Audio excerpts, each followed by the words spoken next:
Hello Internet! Welcome back sa Pinoy Free Coder Channel at sa lesson natin ngayon gagawa tayo ng isang PHP system at i-deploy natin sa isang free hosting site. Okay, so wala tayong masyadong introduction, no? Make sure lang guys na marunong na kayo ng PHP programming language, no? At marunong na rin kayo ng MySQL o yung simple structured query language, no? Kasi ito yung pag-aaralan natin. So parang ito ay isang refresher lang, ano? Kung kayo ay bago lang at naligaw lang dito sa channel, meron akong mga existing lessons about sa PHP saka sa MySQL, paano sila i-connect, yung mga crude ano, pero medyo outdated na ngayon kasi parang 4 years ago or 5 years ago na yung tutorial na yun. So itong tutorial na to ay magmi-miss lang parang refresher para sa inyo 'no. So hahatiin natin 'tong mga lessons na 'to, unti-untiin natin hanggang sa mabuo natin yung buong system 'no at i-deploy sa public domain. Okay, so ang gagamitin nating free hosting ngayon ay yung infinityfree.com 'no. So punta lang kayo sa infinityfree.com at ito yung kanilang landing page ano. So hindi lang naman siya kasi nakalagay rito na PHP and MySQL tapos no ads on your site, naku di katulad nung 00 web hosting na meron silang watermark, ito ay wala ano. At hindi lang naman PHP saka MySQL 'no, puwede pa rin kayong mag-upload ng HTML, CSS saka JavaScript do'n sa kanilang cPanel ano. So sabi nga rito, Infinity Free is completely free, no credit cards required and no hidden fees. So, saktong-sakto 'to sa mga estudyante na magde-deploy ng kanilang capstone 'no, lalo na paggawa sa PHP and MySQL. Okay, so punta tayo dun sa Infinity Free kasi meron silang tatlong plan dito 'no. So yung iFastNet Super Premium yung $5 per month, ta's meron din silang iFastNet Ultimate Premium na $8 per month. So nandito naman guys yung pinagkaiba nila nun sa kanilang table, pero dito lang tayo sa kanilang free. So kaya lang nilang i-host para sa atin sa free tier ay 5 GB 'no. So hindi naman siguro lalampas yung inyong project sa 5 o sa 1 gig ano. Pera lang kung nagho-host kayo ng video 'no, so yun medyo magkakaroon kayo ng problema. Hindi kayo puwedeng mag-host ng mga movies 'no, or mag-upload ng mga image na napakalaki 'no. So, keep in mind na meron kayong limitation na 5 GB 'no. Unlimited naman yung bandwidth, so okey naman 'yan. Tapos unlimited din yung hosted domains. Kasi mamaya guys meron tayong mga ano 'no, makikita kayo diyan na puwede kayong gumawa ng halos infinite o unlimited domain names 'no, dun sa kanilang, hosting. Mamaya ipapakita ko sa inyo 'yan.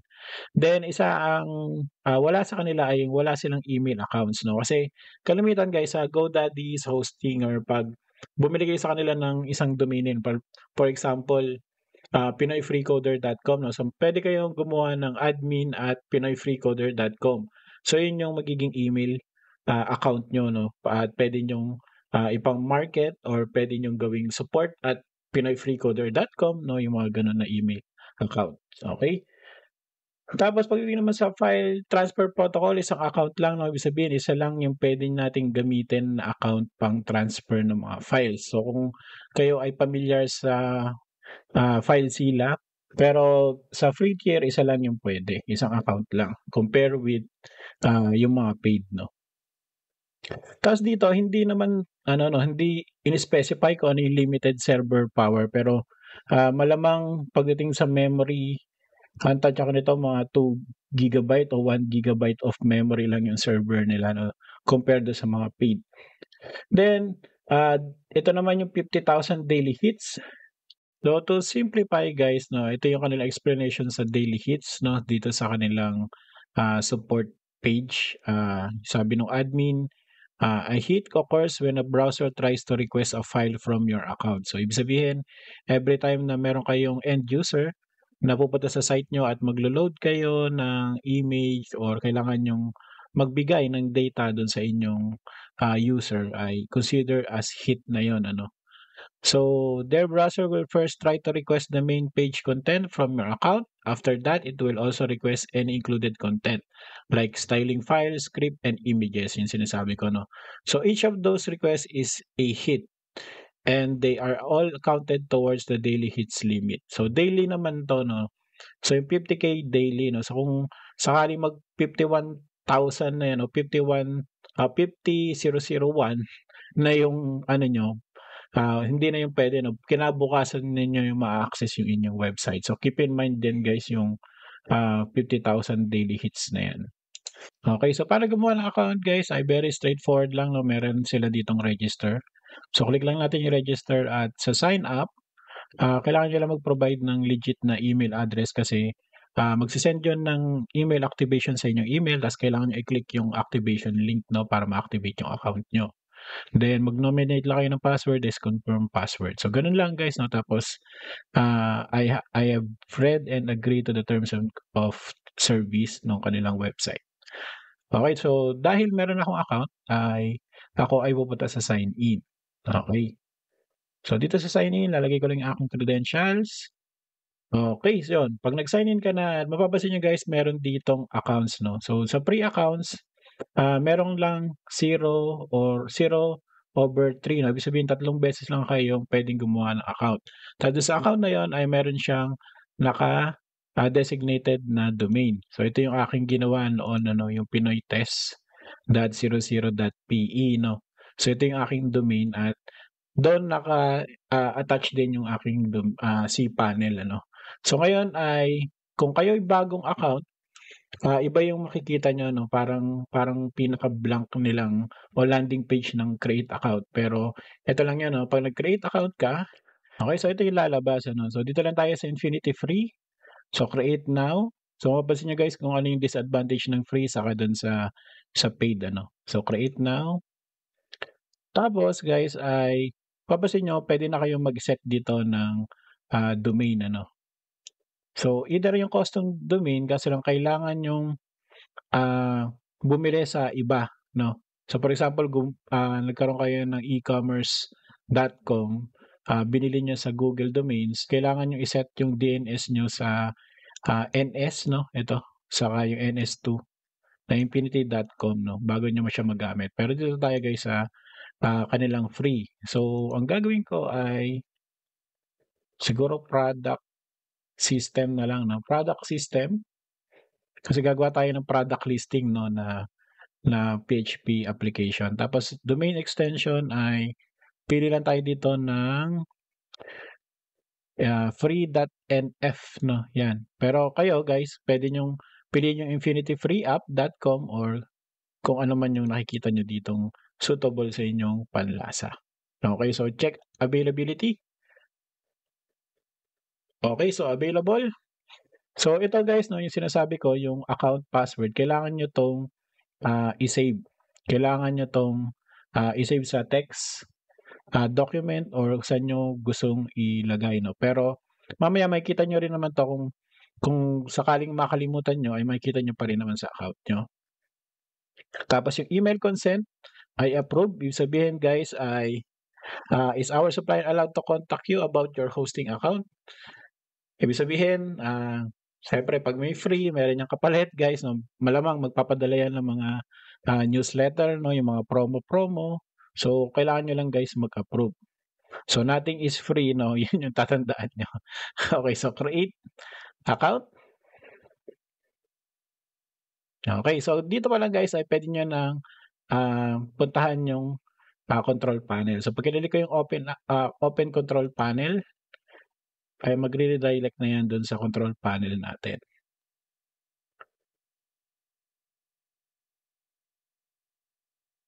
Okay, so Vista panel yung kanilang ginagamit ano. Okay, so I approve.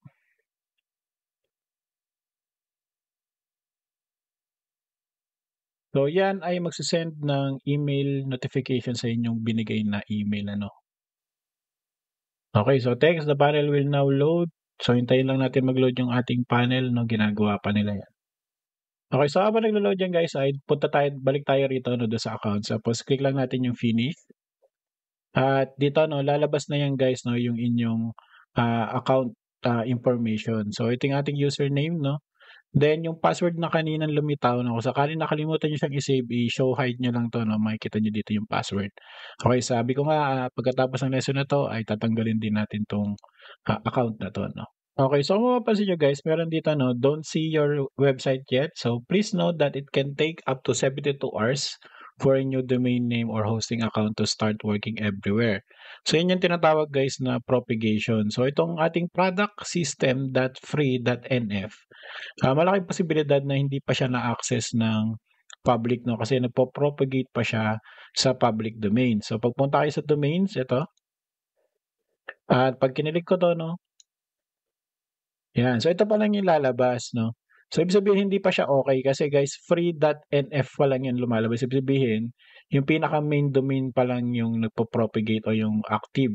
Yung product system ay hindi pa available, ano. So yun yung kailangan nating hintayin ng 72 hours, 'no. So kung tayo saswertehin ay hindi aabot ng 72 hours yung pagpo-propagate niya, 'no. So minsan bisitahin niyo lang din, 'no, pero habang naglo-load yan o nagpo-propagate na, puwede na natin kung nag-load na, 'no, o yan nag-load na yung ating vista panel, 'no, puwede nating explore yung kanilang, control panel. Okey, so sa right side dito makikita natin yung ating, ah, statistics, 'no. So mapapansin niyo guys ay ito yung ating disk free, 'no.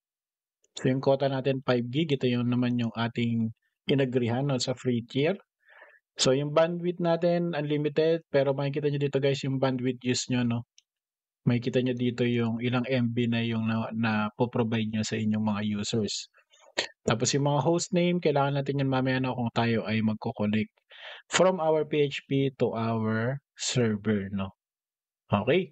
Then dito sa right side, ito yung ating mga services. So kalimitan naman guys, ang ating ginagalaw lang dito ay yung online file manager, 'no. So pag kinlik natin yan, ilo-load yung, parang pinaka-directory nung ating domain o yung ating website. So kung kayo pamilyar sa XAMPP ay alam niyo na kung ano 'tong htdocs, 'no. So dito guys natin i-upload yung ating mga files. So sa ngayon, itong index2.html, ito yung laman niya. Pero kung titingnan natin guys yung ating domain, 'no, ito. Pag kinilik natin siya, ito pa lang, 'no, sabihin hindi pa nagpo-propagate. So dapat 'pag okey na siya, ito dapat yung makikita natin, 'no, yung may let's make something awesome, 'no. Ito dapat yung lalabas. Pero kahit nga i-try natin, 'no, siguro try natin, close, 'yan, gawa tayo ng file. So new file, so papangalanan ko siyang index.php, okey. Tapos lagyan lang tayo dito guys ng PHP, tapos PHP info. 'Yan, kung tama ba yung aking 'yan. So try natin guys kung maglo-load siya, ilo-load niya yung PHP info. Hindi pa rin, ano. So kahit na pumunta tayo sa, index.php, ayan, dito pa rin siya pupunta. So hindi pa okey yung ating account. Okey, so, habang hinihintay natin 'yan guys ay punta naman tayo sa MySQL databases. Okey, so mapapansin niyo guys meron tayong currently using 0 pero yung available database na puwede nating gawin ay 400, ano. Pero wag niyong i-abuse guys, 'no, may limitation din yang 400 na 'yan. So new database, gagawa lang ako ng product, system database, ano, tapos create database.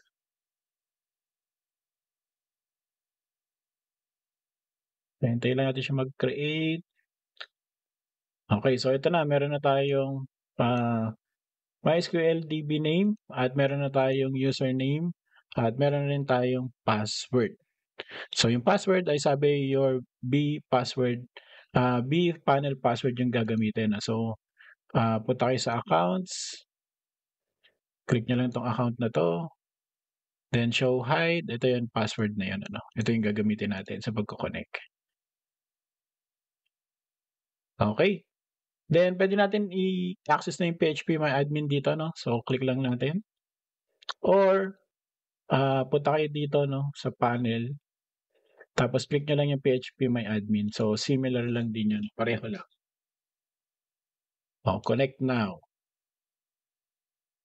'Yan. So ito na ating database, 'no. Pero, keep in mind 'pag ganitong mga, ah, free hosting kalimitan niyan dito guys ay ano yan, shared host. Ibig sabihin hindi lang kayo yung gumagamit ng server. So hindi niyo puwedeng i-adjust yung mga global, parameters na katulad ng time zone, di niyo puwedeng i-adjust 'yan, pati yung mga limitation sa database kasi 'pag, pinayagan na tayo nun ano, ay maapektuhan yung ibang gumagamit ng shared hosting na 'to. Okey, so sana malinaw ha. Okey, so 'pag lumabas na guys yung, PHP version kasi ito yung nilagay natin kanina, 'di ba? So, kung i-edit, echo lang tayo o nag-execute lang tayo ng PHP info at ito yung lumabas 'no. Pero dun sa traditional guys na PHP, lalabas dapat dito yung ano 'no, yung may logo pa ng PHP tapos kung ano yung machine name, kung saan naka-install yung mga, extension. Pero dito guys sa Infinity Free, ito lang yung kanilang binibigay 'no, yung PHP version. So, kung kita niyo ayan, PHP version, yung website URL which is yung ito yung atin ano, tapos kung anong document root niya, tapos yung limit niya o yung memory limit natin. So, mali din ako, hindi pala siya 1 gig o 2 gig, 512 MB lang ito 'no. So, medyo maliit lang yung memory limit niya. Tapos max file size is 20 MB. Tapos max execution time is 60 seconds. So, yun lang yung mga limitation natin. Okay. So, yan, na-access na yung ating ano 'no, domain. So, dito sa ating account, domains, tapos 'pag kinilik natin 'to 'no, lalabas na siya, okay. So, hindi guys ano 'no, hindi siya gano'n kabilis paminsan-minsan, depende 'no. So, sabi nga dito ay it can take up to 72 hours bago niyo ma-access siya 'no. Pero yun, dahil free lang siya, ay hintayin niyo lang guys 'no, at ma-activate din 'yan. Okey. So kung, natatandaan niyo pa ay gumawa tayo ng ating database, 'di ba? Okey, tapos connect now. So ito yung ating MySQL database. So ang gagawin natin guys ay gagawa tayo ng, ah, kahit 'wag na muna 'no, 'di muna tayo gagawa. Ang gagawin natin guys ay gagawa tayo ng file at i-upload natin dito sa ating, directory. Okey, dito. At gagawa tayo ng simple connection o iko-connect natin yung ating PHP sa ating MySQL. Okay, so fast forward tayo guys 'no at nag-create ako ng product system na folder at inopen ko sa VS Code 'no. So libre lang naman guys yung Visual Studio Code at, i-setup niyo na lang o install niyo sa inyong machine. Pero puwede rin naman guys na kahit anong text editor 'no. Puwede nga rin guys yung ano, yung dito 'no, puwede kayo dito mag-edit 'no. Pero ako ang gagawin ko ay dito muna sa VS Code 'no, kasi nasanay na ako rito mag-code. Pero kahit anong text editor puwede naman. Okay, so ang gagawin natin guys ay iko-connect natin yung ating PHP 'no, ito iko-connect natin dito sa ating MySQL. So yung ating, SQL or yung ating MySQL 'no, punta tayo ulit sa dito 'no, 'yan punta tayo sa ating panel at MySQL database. Yan, so papansin niyo meron dito mga database, username ta's yung password daw 'no, tapos yung ating host. So itong host ay siguro isa-side by side ko na lang siya 'no, side by side na lang natin. Okey, so dito. Okey, so gagawa tayo ng function ano. So function.php. Okey, so minimize lang natin 'to 'no, tapos lalakihan natin ng konti para kitang-kita niyo. Okey, so gagawa lang ako dito guys ng function at tatawagin natin siyang connect. So itong function na 'to guys ay ito yung gagamitin nating universally. Ibig sabihin every time na magtatawag tayo ng insert, delete, update, select, search, ito yung tatawagin natin. So ito yung pinaka-connection function natin ano. So gagawa lang tayo guys ng mga variables rito 'no. So host, so yung host natin ay ka-copy ko lang 'to 'no, MySQL host. Copy lang natin siya, 'yan. Tapos yung ating DB name, so DB name copy ko lang 'to, okey. Tapos yung ating username, so ito yung ating username. Okey, so sabi dito yung ating password ay nandun sa ating, account 'no. So punta lang tayo dito sa account natin. Tapos, mapapansin dito meron ditong username tapos meron din ditong password 'no. So show ko lang siya tapos ika-copy ko 'no. So, gawa ka ng panibagong variable rito na password. Okay. Tapos balik tayo dun sa ating MySQL. Okay, so ito guys, meron siyang konting ads 'no. So, hayaan niyo na kasi dito rin kumikita yung Infinity Free 'no. So, sabi ko nga nothing is free 'no, kalokohan 'yan 'no. So, yung mga ads niyan na, medyo kumikita rin sila diyan kahit papaano. So, hayaan niyo lang 'no. Balik tayo rito. So, gagawin natin guys ay magko-connect tayo. So, kailangan natin mag-try catch 'no. So, sinong hindi gumagamit ng try catch sa inyo guys 'no. So, kailangan niyan ano. So, everything na gusto niyong i-try 'no, kailangan niyo siyang i-encapsulate sa try catch at kung merong kakaibang mangyayari at least makikita niyo yung error. Okay, so gagamitin natin guys sa tutorial na 'to ay PDO ha. So, PDO equals to variable PDO is equal to new PDO. So, itong PDO na 'to kailangan ng, connection string 'no. So, una muna MySQL. Okay, so host. Supply natin yung ating host na variable. Saan galing yung host na variable na yun? Siyempre dito. Sumunod ay yung ating DB name. Okay, same. Okay, tapos yung ating username, tapos yung ating password. Okay, so mali yung aking kama na so dapat dito siya. Okay. So sa VS Code para mag new line Alt Z. Okay, so para gumawa siya ng new line, okay? Tapos PDO, object oriented, small arrow, no? Ibig sabihin tatawagin niyo yung inyong function. Pwede rin naman ganito, no?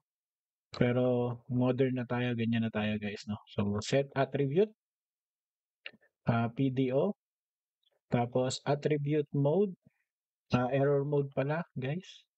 Type PDO, error mode exception. Okay. So kung sakaling okay siya, no, yung connection niya ay connection successful. Okay, so mali yung spelling ko, meron akong extension guys niya, no. Yan, auto-fix. Dito sa catch naman guys ay PDO exemption. Tapos, gawin lang natin siyang E na variable, no, then echo, connection failed. Tapos, i-concatenate lang natin yung E at get message lang natin. Okay, so simpleng-simpleng connection string lang o connection function, ano. So, sa pagkakataon na 'to guys ay ganito muna natin siya gagamitin, no. So, iko-call lang natin siya ng ganyan. Okay, so 'pag niload natin yung function.php dito sa ating hosting ay i-ra-run niyo lang 'tong connect. So, dapat lalabas nung connection successful 'no. So, ito ay right click tapos reveal in file explorer. So, mamaya na natin isa-setup yung ating FileZilla ha guys 'no. So, punta lang tayo sa ating file manager, ito yun 'no, close. Tapos ida-drag ko lang siya guys 'no, 'yan. Okay, so i-upload niya na. So yun yung function natin. So balik tayo dun sa ating domain 'no, dun sa productsystem.free at, tatawagin lang natin yung function.php. Okay, so connection success kulang pa ng L, okay. Successfully dapat, 'yan successfully. Okay, sorry guys 'no. So kailangan ko ulit siyang i-upload 'no, pero, gagawin natin guys mamaliin natin yung username or yung DB name ano. O kaya password na lang 'no. Maliin natin yung password guys, so save. Tapos ito ulit 'no, yung function ido-drag ko lang dun sa ating, ah, file explorer 'no. Tapos upload and replace. Okay, tapos refresh ko lang 'to. Yun, so access denied for user kasi mali yung password niya. So ibabalik ko lang yung password tapos save. Ulit-ulit ano, i-drag ko lang ulit yung function tapos upload and replace. Okay, tapos refresh. Okay, so connection successfully. So naka-connect na yung ating PHP dito sa ating MySQL. Okay, so natutunan natin guys kung paano gumawa ng account dito sa Infinity Free 'no, tapos nag-setup na rin tayo ng ating hosting at nag-setup din tayo ng ating MySQL database at gumawa tayo ng simpleng function para i-connect 'no. Sa next lesson natin guys ay gagawa na tayo ng kabuuang structure ng ating system. Okay guys, so maraming salamat sa panonood at sana meron kayong natutunan na bago dito sa ating Pinoy Free Coder Channel at kita-kita tayo sa susunod na lesson.